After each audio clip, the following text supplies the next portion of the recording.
Hey guys, welcome to another exciting episode of Secrets to Real Estate Investing. I have with me today Mr. Blake Stevens from Colorado, who has generously offered to share some of his experiences and wisdom and knowledge and success with us today to help you guys out in your house flipping and real estate investing journey. So with that, welcome to the show, Blake. All right. Thanks a lot. Thanks a lot, Holly. Yeah, it's good to meet you at an event. And I recognize you a little bit. And then I'm like, oh, superstar Holly, you have a podcast, right? You're funny. You're funny. Yeah, love the pink heart out. Yeah, that gets me out there. Well, why don't you start by telling our listeners kind of your background and what you did before real estate, how you got into it, and a little bit about your journey. All right. Yeah, I've been doing real estate 10 years now, but it kind of sounds longer than it should be because I started as an accidental landlord. So I was one of those motivated sellers. Oh. Yeah, so it was 2008.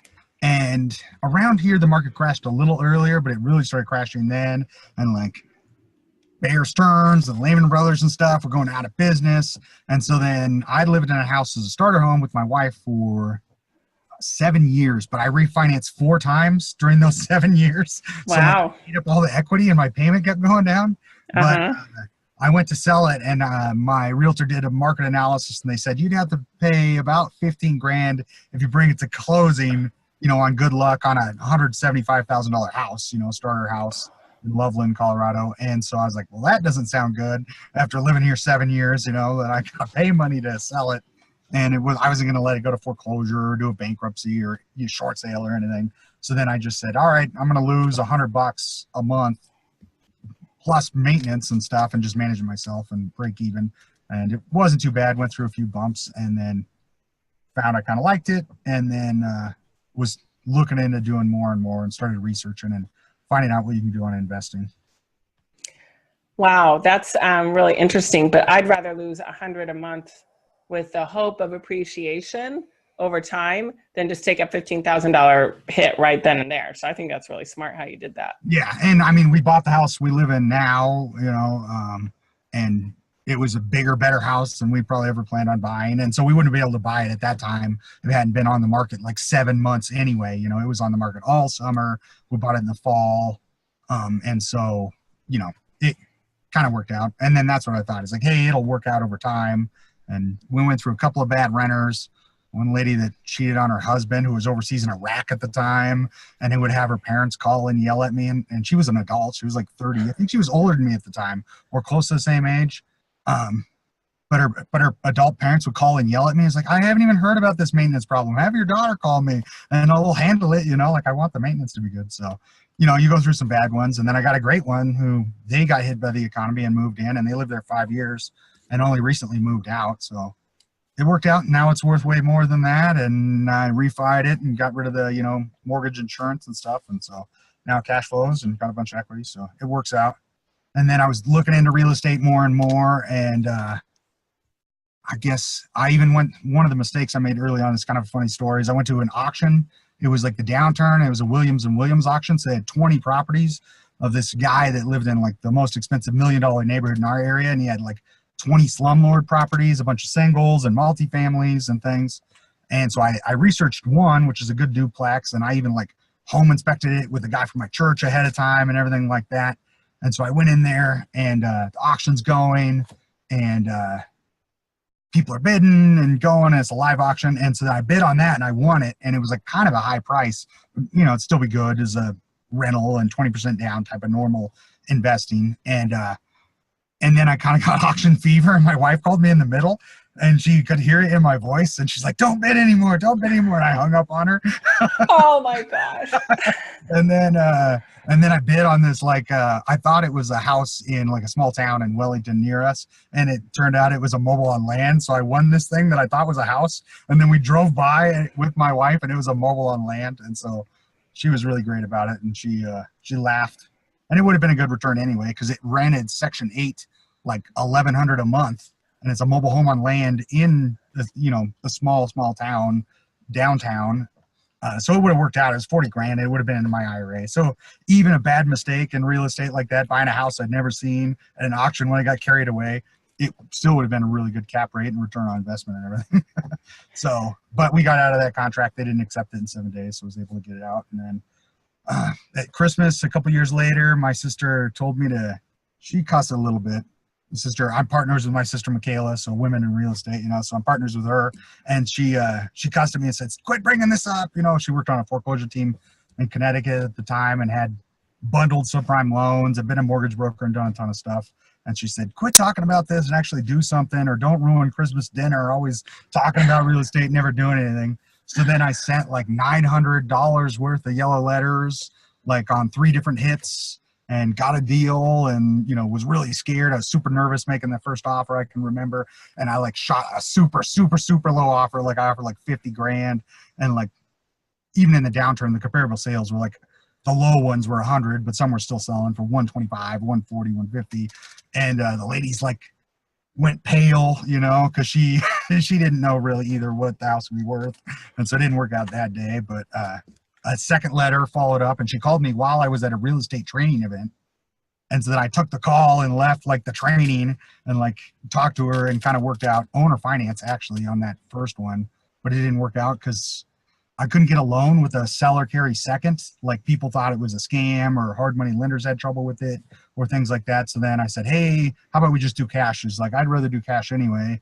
We got a great deal. And I sent an email out to my local real estate club, and 4 guys that were super experienced took an hour out of their time or more drive time to go walk through that house, tell me exactly what I should fix, tell me if it was a good deal or not. Nobody tried to steal the deal from me. And 3 of those guys I still see real regularly. 2 are real close friends, and 1 I'll probably get to know a little better. And the other guy's just a super great landlord that doesn't need to come around or go to events anymore. He's just got a ton of properties. So it's pretty cool how people help each other out. And I got helped out a lot starting out and helped avoid mistakes. So now I try to pass it on and help people too. So do you wholesale or do you flip? I go direct to seller because I like that. Mostly I get quite a bit of referral, kind of like you do. And I mostly flip myself. I prefer to BRRRR, I guess is the common strategy or phrase now. So I buy, fix, rent, refi. So that's preferred method. And so I got my 10 government loans, as I like to say. And now we're working through my wife's. So, and that's kind of cool too. She only has pay through our flipping company, but she's had a W-2 for like 3 years now, and she has no debt and just cash flowing assets. So she can get loans without a real job, because she's a homemaker kind of for her primary job. And, so we're working through her loans now. And so try to get those 20 slots filled up on long-term 30-year 4% debt. So. That is awesome. So listeners, take advantage of that. I mean, Blake, that's awesome. I think I got a couple of years ago, I went through and refied a bunch of rentals that I had private loans on. I think I got 7 or 8 with California Credit Union. I'll put their name out there. They were great. I don't know if they're still great, but a few years ago, they did my own personal residence refi, a HELOC, and a whole bunch of rental properties. It was awesome. And I think I'm at 4.25%. So I mean, that's so cheap compared to like doing any kind of private money or hard money loans. So definitely take advantage of that. It helps the cash flow a lot, doesn't it? Yeah. And commercial lenders are good, but they're on variable rates because those local bank commercial lenders I use a lot on like flip financing, or once we get over like all these 20 government loans or whatever, we'll have to go to probably a local bank will be the next best spot, or maybe private. But they're smart, right? It's their own money. So they don't lend on 30 years, and take the interest rate risk. They put the interest rate risk on you too, so yeah, worry that like we have inflation and rates go up to 10, 12, 15% again. And now it doesn't cash flow or not, where I think there's only 2 countries in the world that have 30-year loans, and we're the only fixed rate ones. Like France has 30-year loans, but they're mostly adjustable. And there's other places that have like 15-year fixed, but we're the only country in the world that subsidizes our real estate market with 30-year fixed. So you might as well take advantage of it. So. Yeah, absolutely. Great opportunity. And I think my loans too, just to let you listeners know what's out there. I think mine is a 30-year amortization, but it's due in 7 years. So they only stuck their neck out for 7 years at the 4.25%. So at that point, I'll have to either refi, pay it off, do something, but it's due in 7 years. Who knows? Maybe they'll want to extend it at that point. But they definitely have their way out, their opt out if the rates have gone up to protect them. So cool. Is your so you do flipping and holding then, right? Obviously you're holding a lot. So you do a mixture of both then? Yeah, I think I've done about 50 deals, and I think we have about 13 rentals now. So there's a couple, I don't really count them till you get the refi done, but I have 2 more in process that I plan to hold, and one's like almost done. Wood floors are going in this week. So that should be done, like, say, give a week for wood floors and then a week for punch list and then rent it out. So that should be done. And I'm doing a big duplex.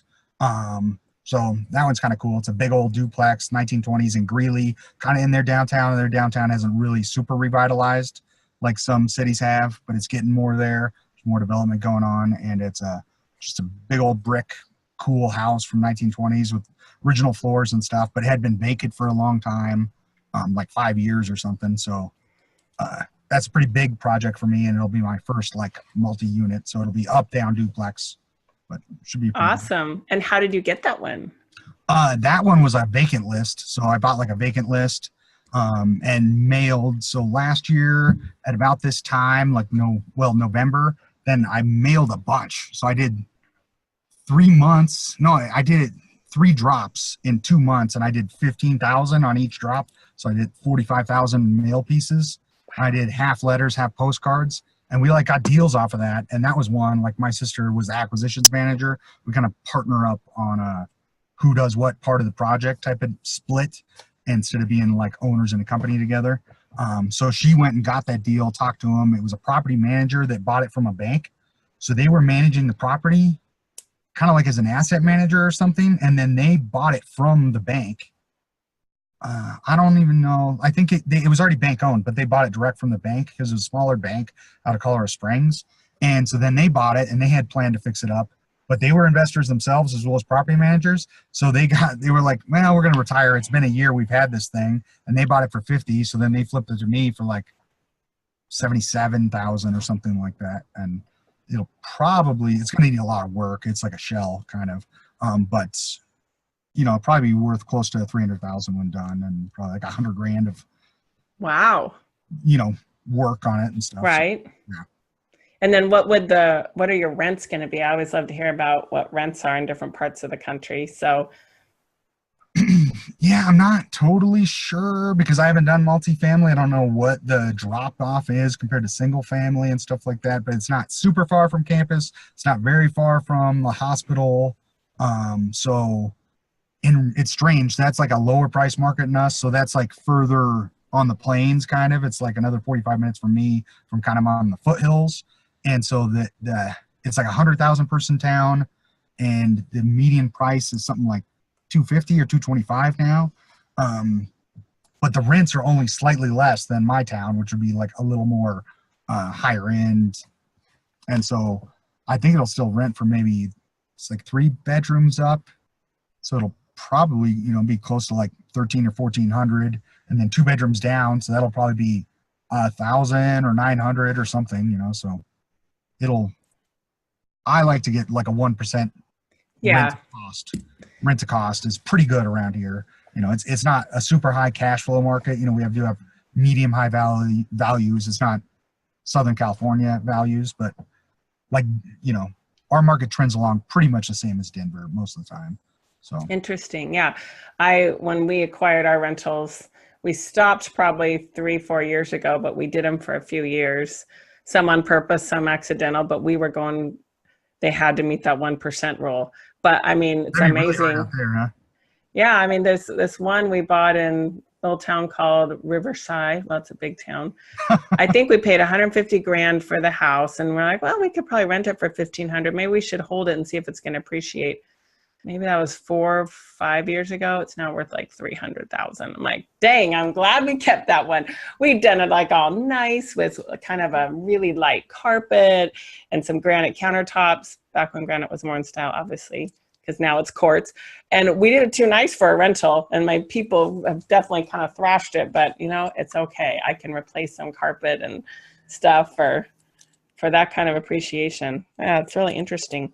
Yeah, that's what I mean, I try to be humble about stuff because I think a lot of times I was doing it at the right time and more lucky than good. Especially on certain rehabs where we went over budget and we were wrong on the ARV on the low side, but not because we were so great, we were being conservative, just because we didn't know the air and we were wrong. At least it's good we weren't wrong on the upside. And then there was just huge appreciation while we were going. So it's kind of, all right, be humble, know that I'm more lucky than good, but hey, I'll take it. And then same thing, since I try to keep as much as possible, and I know a lot of people, because I kept all my biggest deals mostly. And so I passed up, 60, 80 grand flips because I could keep that with no money in, and have 25% equity or 5% down and a lot of equity, or a few, like the very first one, I got like $2,000 back and a cash flowing rental, and it appreciated like crazy because our area's been going up. So, just the more Sweet. doors that can support themselves, I'm trying to stack on, and I'm not too worried about a crash or anything like that. I know I'll be smart and I'll adjust, and if I lose everything, it's no big deal. I'll just start over again. But I'm not planning on it. I try to be conservative, but Yeah, once you got the skills, you can do it again. You've done it before, you can do it again. That's awesome. Well, tell us about your most interesting deal. yeah, Why don't you talk about the meth house that you alluded to before? What happened there? well, there's a couple. I've done like 3 meth houses, and I try to specialize. And so, maybe ask, hey, why are you good at certain things? Like I would research something and I would call everybody. Like if you're trying to get a bank, like you don't just call a few banks or a few lenders or a few mortgage brokers. You call all the mortgage brokers, and not many people do that. So it was my second deal. I was looking for deals. It was like 2012 or something, so there was still foreclosures on the market. So they had a meth house, a known meth house, and it was condemned. You couldn't go inside, so the city had like red tagged it and like locked the doors and stuff, and there's a big sign on the front, and it was bank owned, and it had been on the market a while, and they'd been dropping the price. And so you always get scared when you're a winner on a like MLS deal because you're like the highest bidder, and you're like, what did I not know? Yes. And that was my second deal, and I knew it was a meth house, and I had never done one, but I just researched a bunch. And the Colorado law is only like 5 pages, but I read the law, so I knew the rules, and I called all the contractors because you have to have a certified contractor. And then there's a industrial hygienist that clears the property after the contractor cleans it. So then I called a bunch of them, and got bids, and I just found the cheapest ones that I thought were going to be good. Is they're all certified and stuff. And so then I bid and estimated my prices and things like that. And then, it was super butterfly when I did it, and got a hard money loan on that one. I think financing was tough on that one. I think I did a private loan on that one. And I went to the most expensive hard money lender here. And I thought, I'm going to take this tough deal that's a meth house to them, and it's going to be 14-4, but it'll be quick and it'll get done quick. And they're the, high-end guys. And I've learned a lot from them. They're real good guys. Their training on evaluating ARV in a property is great. But they jacked the rate up to 15-5, and we're going to be a month to close and all this stuff. So then I think I used a private lender, I'm pretty sure, on that one, and a second, so that I had all my dollars in covered, so I could refi it out, because it's really hard to cash out refi. And at that time, I don't even think a cash out refi was available. Now you can cash out refi up to 10, and it's just a higher interest rate, but you can always refi out a loan. It's kind of weird. So I did a first and a second and bought it and stayed on budget, but it was kind of freaky because people were telling me, hey, you're going to have to rip the roof off. You're going to have to demo that house. It's all methy. There was a sex dungeon with chains and hooks and stuff. What? A sex dungeon? Okay, I've never had that. I've had weird stuff, but no sex dungeons. Yeah, so it's a little creepy, but yeah. Wow. Yeah, there's some good photos for Facebook. That's for sure, huh? Yeah. With chains and swings. Yeah. You worry about the stigma too on the back end. So I kept that as a rental, but then I could show the people, hey, the house went down to studs. Then we cleaned the studs. Then they tested the studs, and it's all good. And so the renters, at that point are like, yeah, for sure, it's fine and clean and good and everything like that. So you would live in it yourself, right? Yeah. Yeah, I'm sure I know you treat people right, like I do. I don't try and jerk people around or have people live in a house that I wouldn't live in myself. Now, not to say that I'd be excited to live in any of my houses, but I know there's nothing dangerous Mine's the you know? opposite. Like, I have a nice house. It's a big house. It's got a real nice walkout basement. There's like a creek in the backyard and a city open space and stuff. But it's all golden oak and like white.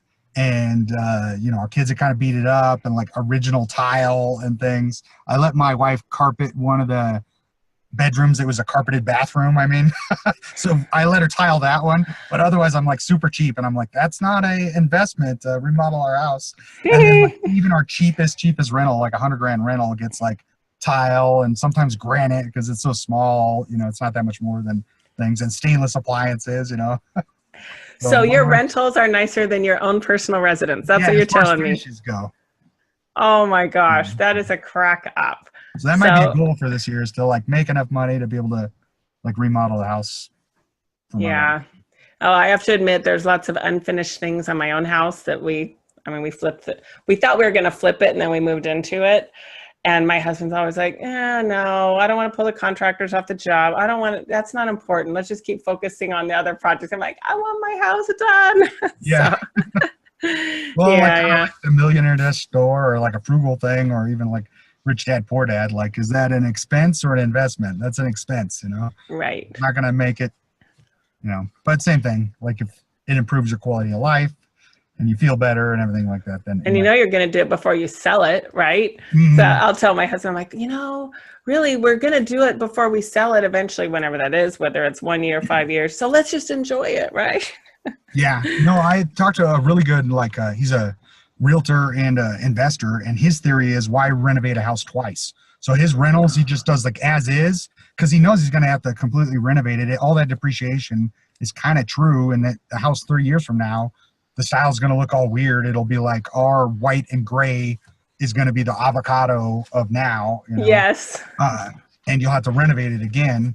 And so he's like, why renovate it then? He just puts 20% down or 25% down or whatever, and then holds it and then plans for a renovation at the end. Where me, I'm trying to force that equity in the beginning so I don't have to put as much down, so I can roll that down payment through houses and stack more up and get them done more quickly. And then, hopefully if there's appreciation, or if there's not, I'm at least getting loan pay down on more houses than fewer. So. Well, and I've found too that these houses we bought up a few years ago, when we did them really nice, which at the time really nice was like the dark brown espresso wood cabinets with like Santa Cecilia granite, really nice, neutral granite. People were like beating the doors down, dying to get in there, stainless steel appliances. They wanted that because most rentals were golden oak, no offense, golden oak cabinets and white appliances. So when they see it like all super nice, they were like fighting over it. And I think I got some better quality tenants and then they, for the most part, take really good care of it. Got one family that turned from, it was going to be 3 of them and now there's 7 of them in it, and all the doors are like, I walk through the kitchen and the doors are like hanging off the hinges. I'm like, oh my gosh, they beat it all to heck. But you're going to get some of them. It happens. Yeah. Well, let's talk about your other interesting little story you had with drama on the house where the sellers left town. What happened there? Yeah, this is just recently. And then I learned a lesson from a guy. Like, I don't know. I try to be. Sometimes you clam up and you want to hold things tight, but the abundance thing, like when I get started, people help me a ton for free, and you pass referrals around. Like I referred like my meth people to another friend of mine, and now, they're outbidding me on houses. It's kind of like, I gave them all those people, Yeah. But same thing, it comes around and goes around, it gets better. And so on this one, I kind of made a mistake. I got a house pretty cheap, local acquisitions guy, for a guy that I wholesale the house to in December. So then I don't wholesale much, but I kind of got a goal of marketing enough where I fill up my guys, I keep my crews busy, and then pass on the rest to other people. And so I needed money for Christmas. So that guy kind of taught me something, and I learned this lesson twice now. One, by not following through on what I had written down and being too nice, and then how this guy does business. And so it was an estate property, really nice lady. She took care of her parents, came back home, lived with the elderly parents. All right, One passed away. The second one, now she's ready to move on with her life. Her goal was to get an RV, move out, travel the world, live for herself, because she'd been taking care of her family for quite a while.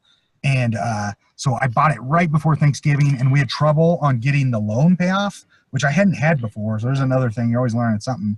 It was a reverse mortgage. Yes. The thing, and then she did Those are hard. Yeah, she did the probate herself. She didn't have an attorney or anything, and she did all the paperwork herself, and the county helped her out. She did her own probate, and she was the personal representative and the sole heir, basically, and was going to get all the money from the house.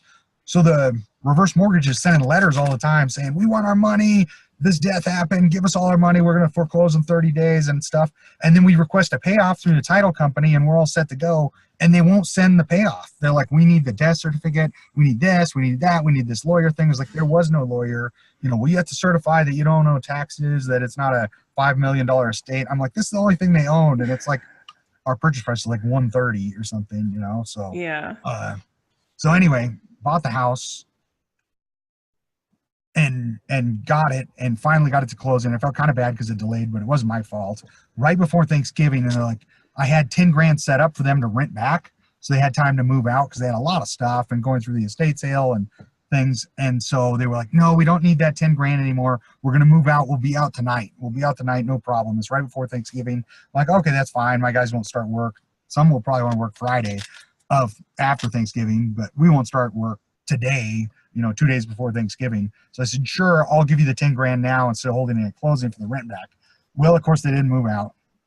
And then they called like on Thanksgiving and said, we're going to need a little more time, and we're leaving town to go to California to buy an RV because we need to get it, and he's not going to hold the RV. We have to get there, and we'll be back by Monday on the weekend, and then we'll move out.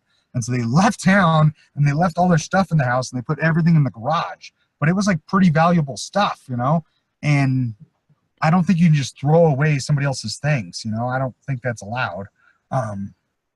If they sign away that they've done that, I have people sign, I am hereby declaring everything in the house is abandoned and I don't want it because I'm afraid of stuff like this. So keep going with your story. They really wanted it, so they were calling, and so then I believe them. I think they had hard luck buying it. They bought their RV and it broke down like 3 times coming back. Oh no! So now we're going on 3 weeks since they left, and they left all their stuff there, and I haven't even been there. But at that point, like, I need work for my guys. Like, I'm not going to let people sit off, and I kind of have 2 crews, and one I've had for 7 years, and I mostly just like pay them hourly, and I buy all the materials, or I go for a bid on a job to keep them in. But I want to keep them going. That's part of why they work for me and another guy. They split time, and then. I'm like, all right, we're going to move everything in the garage, throw it all in the garage, and we're going to start on the house. And so we did that and did all the things and got going. Well, when they got back, they said a bunch of their stuff was missing. And then it turns out probably a cleaning lady that we hired probably stole their stuff, because then they went over to her house because she had it on like Let Go or some other website thing and was selling their stuff. So then they showed up to go get it back and take it. And then they're asking about police reports, and they almost had a confrontation, and they called me on the phone while they're there. And it's like, oh my gosh, could this carry on anymore? So lesson learned is don't give money back until everybody's out.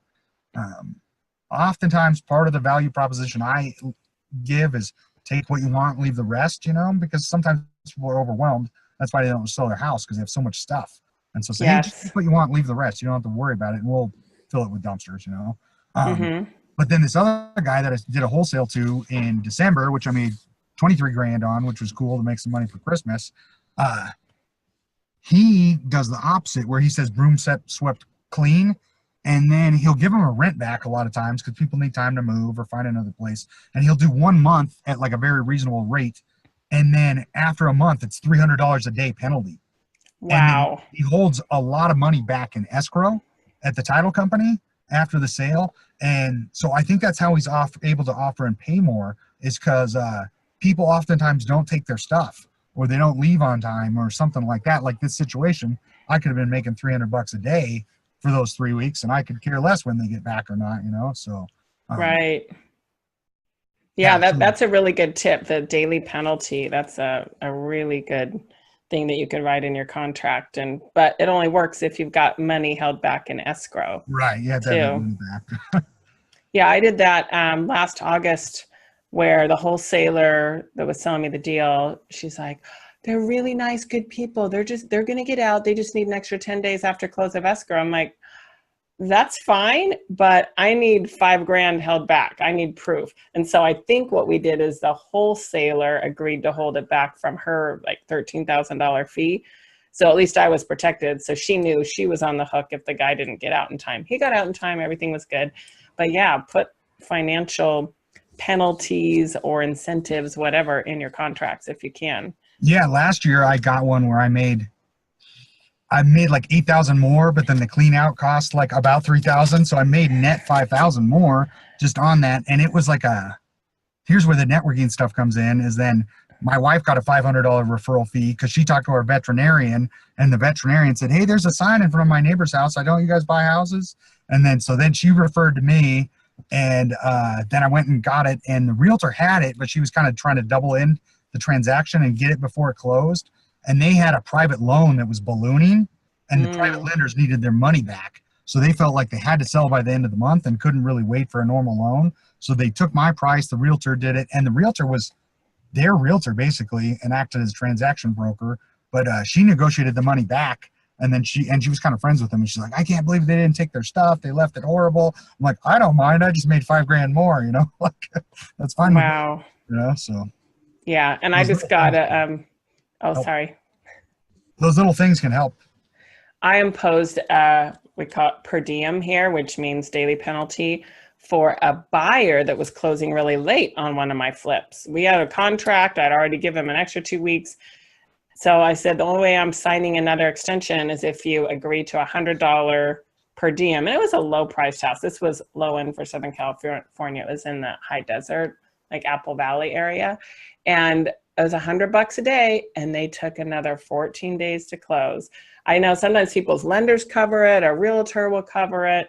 Sometimes the buyers cover it, but it's usually not the buyer's fault. It's their lender or somebody not doing their job. But yeah, I'm like, okay, I'm in at $1,400, so I'll take that. Yeah. But so, otherwise you're waiting, and you had planned, and you lined people up maybe, and yeah. Sometimes I have like immediate use for the money. Thankfully, then I didn't, because that can really screw up a deal especially if you're running from one escrow to another escrow, and then all of a sudden escrow number one isn't closed. You're like, but I'm not going to be able to close the other one. So yeah, definitely impose financial penalties if you can. Hey, tell us about how and where you've gotten private money, if you don't mind sharing that. Yeah. I guess it's been interesting. I've tried to raise private money, and I try to have my elevator pitch down, but I haven't ever raised it from friends and family, even though, I mean, I think I'm a pretty good credit risk, like as a personal values, I'm going to like pay somebody off, as much as I can, I've never really defaulted, and I have a high credit score. I had a W-2 job. Now I'm not as golden as I used to be, then I'm on my own, but still I've done probably like 60 private loans and paid them all back on time and can refer them to people. But I haven't cracked that nut on like local people. And that's one of my goals, is try to earn a good interest rate for people, because it's a really good deal. Like, where do you get a good interest rate secured against a hard asset? Like, that's not really available many places. So that's one of my goals for the year, is to try to like get out and talk to people more, or maybe get it over my comfort level. But real estate people that actually already got over the hurdle of lending secured against local assets and that sort of thing, they do really well. So then I just pulled the private lenders list. So I use like a national service, Kent Clothier's like system. I don't know what it's called. Some find the seller, or something. So I had already bought into that. So I use that. But then also my title company can just pull a search off of CoreLogic or Public Records, but their data rate's a lot less than I can get, a lot cheaper than if I go direct, and I use the same title company as much as I can. And so then it's like 3 cents a name or 5 cents a name. And then they can just pull all of them that are listed private lender in the local public records. If it's a private lender and not an institutional, that's a field in our public records. And it is a lot of places nationally. So then I just got that list. I wrote up kind of like a newsletter type of thing, and then just mailed out like 3 in a row. So you're hitting them, and it wasn't too tightly spaced. And I got not that many callbacks, but several callbacks. I went to lunch with people, met them, and one guy backed out, changed his mind, and I really only got one. So out of however many I sent. It was, you got to do a pretty big volume to make stuff work. A lot of people mail 100 people once. Like direct mail doesn't work. So I might have mailed like 1,000 3 times or something on a pretty handcrafted 2-page, sort of more professional type of letter describing what I did. And it was like a 3-step thing. One of my friends got it and he joked around because he only got the third letter. Oh, And he's like, what is this? This is the third and final notice. I'm like, no, dude, there really was 3 letters. You're just so big that your P.O. box is stuffed full of stuff and you missed my first 2, oh, that's funny. Yeah, it wasn't But like that's awesome. You got one. I Yeah, mean, and she really, got you all the only, money. if the guy or lady has a lot of money, you really only need one if you've got a good relationship. Yeah, and she's amazing. She closes super fast. She's more of like a gut feel type of person, but you go meet her, gut feel, and she's not going to do every house. You can see like she's elderly. She's like more depression era type of person. Like she never pays a $8 fee for a cashier's check. She never does that. Like if the bank tries to do it, she's like, you look at the account, see how much money's in that account. See if I should move that money to another bank that doesn't charge me for a piece of paper. Like I'm making plenty of money on my interest. You can kind of learn from people and realize, hey, like they're older and they're maybe not running the numbers like you would or being super savvy, but they're smart. They got where they want for a reason, And Yeah. yeah, so she's great and can close real quick. And she just does purchase price pretty much, or less. If she doesn't like the house, she does less than purchase price and doesn't want to mess with draws or anything. But it's a good rate and it's quick and it's easy. And then funny enough, I met another private lender that I use a lot because a flipper was foreclosing on a house that she had done in first position. This guy got 6 private loans on this flip, and he had loans of 697. And he was trying to sell for 700 grand, and that's high end in our area. Yeah. And he had a 3 grand spread over his loans, and they wouldn't drop the price or whatever. So the top 3 got wiped out. The third lender was foreclosing, and it was a lawyer that had done a lot of loans. And so then I went to the trustee sale kind of to support my first lender because she didn't quite know about all that stuff. And then I just struck up a conversation with the foreclosing lender, and he had another one that he was taking a foreclosure that I could bid on or kind of get in ahead of time. And I didn't get that one. I got outbid by like a hedge fund type of place. But it created a relationship, and now I borrow from him a lot. And so now I've got 2 really good private lenders, and I'm going to have to go ramp up pretty good before I run out of their money. So That's awesome. Yeah, I've got a personal, one guy that lends his own money, and he's at the real estate clubs, and he's like publicly saying, I have $50 million. I need to loan my $50 million. He's from North Carolina. He's an older guy in his 70s, super sweet old guy. Very shrewd businessman, though. He doesn't want to negotiate. He wants to pass through his lawyer's doc fees and stuff. I'm like, why are you paying like $800 for this doc fee? It's just a cookie cutter thing. It's like, that's what it is, and you got to pay it. Okay. But like you find someone with money. I mean, he's got money. He calls me every few months. Holly, got another deal for me. I need another deal. So yeah. But once you prove yourself and you pay them on time, they'll be coming to you if they've got cash to lend. So yeah, I may have to hook you up with him. Yeah, Maybe he wants to lend in Colorado. Yeah. Well, we're getting here to the end of our show, and I know you have so much more you could say. Maybe I'll have to have you on another time. But let's talk, if we can, just for a couple of minutes, if you can talk about estimating and the estimating sheet that you're going to give away for a free download for this episode, which is so nice and generous of you. So tell our listeners a little bit about that. Okay, I'll back it up a little bit. So I think one of the things that's maybe different about me is I don't have like a rags to riches story or something. I did grow up, like I was raised by a single mom. I got a diversity scholarship in school, and I didn't know why. I'm like, Mom, I'm not diverse. Did they make a mistake? Don't tell them I want this money or whatever. And she's like, it's because we're poor. I'm like, we're poor? Like because single mom, secretary raised us, but we had everything we needed or whatever, so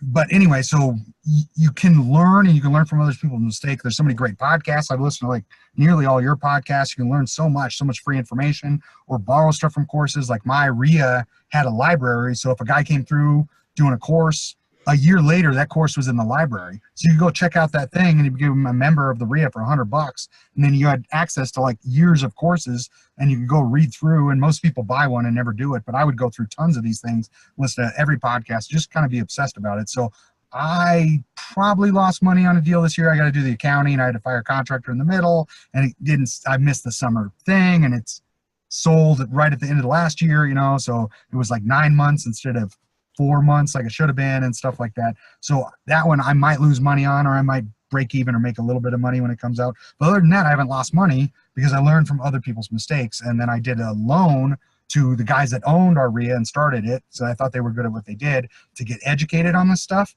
And I would ask a lot of people. I would ask for help. So that's another secret, is ask for help.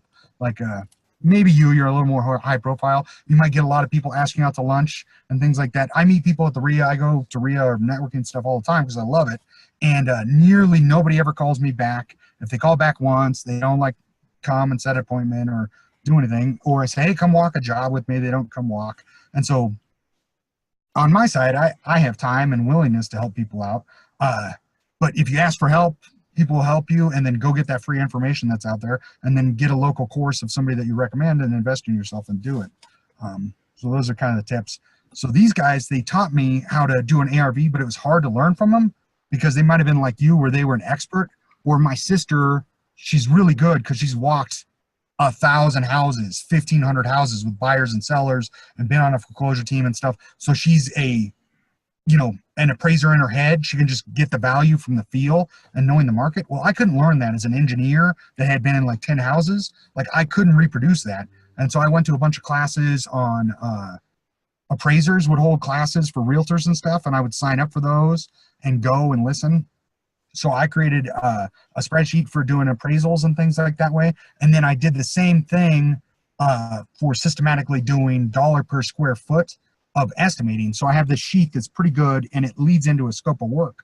So you kind of have your scope and your estimate done at the front time, because that's the hard part, especially if you're going direct to seller, or even if it's an MLS. You go walk a house once and you're trying to get a budget, and there's furniture hiding holes, or you don't notice the structural, or you don't notice the rot, or there's always adds, stuff adds up, or you think, oh, it won't take that much. And then you start remodeling, and it's hard to do part of a house. Like I have a hard time doing like the light ones, and like leaving the laundry room a weird old yellow linoleum. It stands out, everything else is perfect, and you got weird yellow linoleum. So I just have a good sheet that's $1 per square foot, because you can pull that off assessor's records. Like different trades, like roofs are on a square, which is a 10 by 10, 100 square foot area. Well, if you've been in the construction for years, you can bid stuff on a square because you got so many estimates and bids and roofs. But I need $1 per square foot, because I can say, hey, that's a 2,400 square foot house. $1 per square foot should be this, and I'll be close. And then I add a little margin on. So I kind of have that sheet, and it's specific to my area and my pricing, and I try to do as best I can to drive that pricing down. So, some areas, I think your paint, like we were saying, is like $1.50, $1.25 all in with labor, where my labor is like probably $1.25 or $1.50 just for the labor, and then you got materials on it. So my paint's $2 to $2.25, and I've heard other places like East Coast with more labor shortages or higher cost of living, you're talking like $3 a square foot. Wow. Yeah. So that's super awesome that you're willing to share that. So listeners, you can take Blake's sheet and modify it to your area, talk to local contractors, talk to other investors. And I mean, really, you got to talk to who's going to do the work for you. That's what it comes down to. If Blake can get a price, or if I can get a price, but you can't, and you've estimated your job with my pricing, but you can't get anyone to do it for that, you're going to be in trouble. So it's just a place to start. It's a reference point, and it's just a nice little framework to have and go from there. And that's super generous of you to share that. Yeah, so, and it's pretty detailed, since I'm an engineer, and detailed. Like 4 pages, but it's 2 sheets back to back when you go. But you can always cut it down or do rules of thumb. And I have different rules of thumb on there. Like, some people do per box on a kitchen. Well, it's kind of hard to walk through a house and build rapport with the seller and count boxes. So I usually do feet of countertop, or you can just say, hey, a kitchen costs this much, or a half bath costs this much, and you're going to be pretty close. So yeah. And always estimate high. That's for sure, because things will come up, surprises come up. So listeners, you can go grab that at hardhatholly.com/93, because we are episode number 93. And if you just want to shoot me a text, you're going to send it to the number 38470. You're going to text to the number 38470, Hard Hat, all one word, no spaces. And I will shoot you back the link to get this download as well as our others. And then you'll be notified every week when our latest podcast publishes. So Blake, what parting words of advice do you have for people that are new, starting? Maybe what advice would have you given to yourself 10 years ago when you were new and starting? Yeah, I think probably like believe in yourself, because I didn't believe in this because maybe I don't have as much hangups as other people, but still I know I have limiting beliefs that are keeping me from going to the next level, and like, why am I not mailing right now? I should be mailing, but I'm too busy to get the list together. I should be mailing right now. I'm losing tons of money by not mailing. So we all have stuff in our head that holds us back. So that's maybe one. I don't know how you solve that problem and get over it, but maybe just like my sister did for me, is yell at you, do it, break some eggs. Even if you're a detailed person, you can't know everything. Get out there, do it. And even like the bad story where maybe we would have bought a mobile home on land on accident, it still would have been a good investment, even if I hadn't backed out of it. So break a few eggs, get out there and do it. And then ask for help, join a local RIA, shadow along people, do the effort, read the course. If you buy the course on the late night TV, go through the darn thing, and then make the offers. And it's harder than people say, it's more work than people say, but there's plenty of info out there where you can learn, ask for help. People are very generous and will help you, especially if you have some, if you're just asking for help and you're not doing anything. But if you have a specific thing, I need help on this, I think I was successful. I have a house under contract. Please help me set the scope. Well, I'd already done something. I already got a house under contract. They knew I was working towards something. It wasn't just going to be wasted on somebody not doing anything. So ask for help, and the information's out there, and it's not so hard, and real estate's a great investment. It's pretty forgiving. I know plenty of people that they accidentally held a house, or I became an accidental landlord. Well, over time, it works itself out, and it can do pretty well. So usually it does. Yep. Great advice. Well, thank you so much for all of your time and sharing so many of your stories. And yeah, I'll have to have you back again for some more. That was really great, Blake. Thank you so much. All right. Thanks a lot. And I'll look forward to listening to all the future podcasts, because I know I learned a ton. Oh, thanks. And listeners, get out there, take some action. Even if your action is to just get educated, take a step in the right direction and get educated, and then get out there and make it happen. Thanks. Hey there, thanks for watching the video. Make sure you like it and click subscribe to get notified of more videos. And you can go to hardhatholly.com for a free download on secrets to finding great deals.